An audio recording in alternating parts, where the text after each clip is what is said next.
आणि या संघर्षामध्ये तुम्हाला शेतकरी संघटनेची साथ देणं हे खूप गरजेचं आहे. आज जे काय काम त्यांनी उभं केलेलं आहे, 600 रुपये पासून 3500 रुपयाचा जो प्रवास आहे, या प्रवासामध्ये शेतकरी संघटनेचेच कार्यकर्ते यांनीच त्या गोष्टीला बळ दिलेलं आहे आणि तो शेतकऱ्यांना मिळवून द्यायचं पण काम त्यांनीच केले.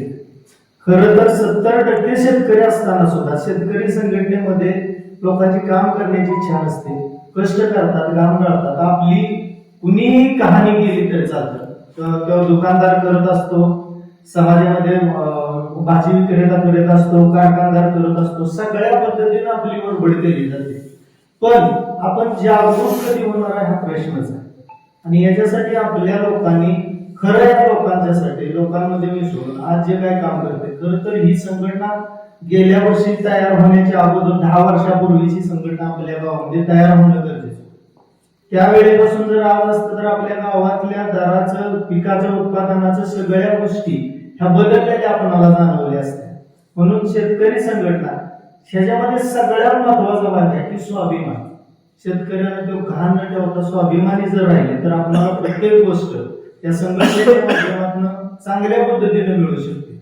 मग ते अगदी खताचं लिंकिंग सुद्धा, म्हणजे अशी अवस्था आहे, एक पोत युरिया नाही गेला तरी कोणी देत नाही, पोत्याला पोत घेता युरिया देतो, म्हणजे ही वाईट अवस्था. पण ज्याच्याकडे कमी क्षेत्र आहे त्याला साथ देत नाही. युरियाची गरज असते पिकांना काही काळामध्ये, ते मिळत नाही, उपलब्ध होत नाही. बरं, आपण कुठे तक्रार करणार, तेवढ्या गोष्टीत आपण पडत किंवा नाही किंवा असा प्रश्न निर्माण होतो, आपण ते सोडवतो, विषय सोडून देतो. पण खरं तर या संघटनेबरोबर काम करणं, या संघटनेबरोबर सातत्यानं संपर्कात राहणं, बऱ्याच साऱ्या गोष्टीमध्ये आपल्याला या संघटनेचा फायदा होतो. ही संघटना नेहमी स्वतःचा फायदा न बघता फक्त शेतकऱ्यांच्या फायद्यासाठी जगते. राजू शेट्टी साहेबांचं सुद्धा काम अतिशय खूप मोठं, की ज्यांनी दुधासाठी संघर्ष केला तेव्हा 40 रुपयाला दर जाऊन आज तो परत रिटर्न 38-39 ला आलाय, 25 पर्यंत रिवर्स पण गेला. ह्या सगळ्या गोष्टी शक्य आहेत फक्त या संघटने. नाहीतर आपल्याकडे जनावरांची शेण काढायची, घालायची एवढंच चालू आहे, बाकी आपल्या हाताला काय लागत नाही. दुधाचा रुपयानं भाव वाढतो, पिंडीचा 100 रुपयानं भाव वाढतो. आपल्या आधी राहतं काय याचा विचार करणं गरजेचं.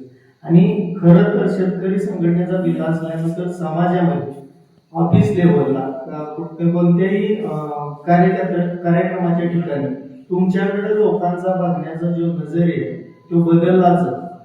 म्हणजे संघर्ष करणारी लोक म्हणूनच तुमच्याकडे बघितलं जातं.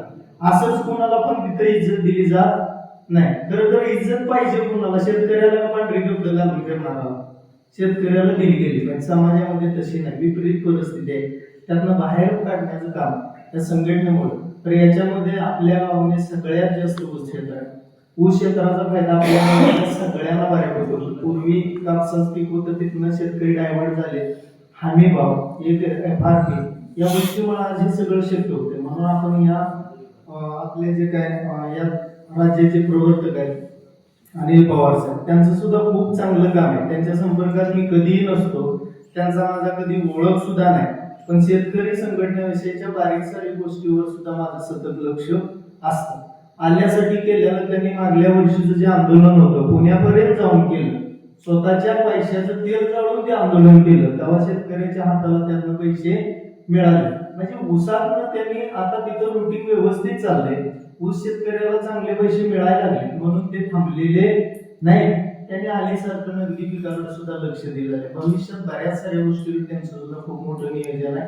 पण त्यासाठी आपण जागरूक असणं गरजेचं आहे. म्हणजे आम्ही गावात येताना कोणाला तरी चल मीटिंग येतोय म्हणलं तर मानसिकता त्यांची काय, नको नको तिकडे कशाला आम्हाला येते, आम्हाला जिकडे काय मिळत नाही तिकडे नाही, तिथं बरोबर.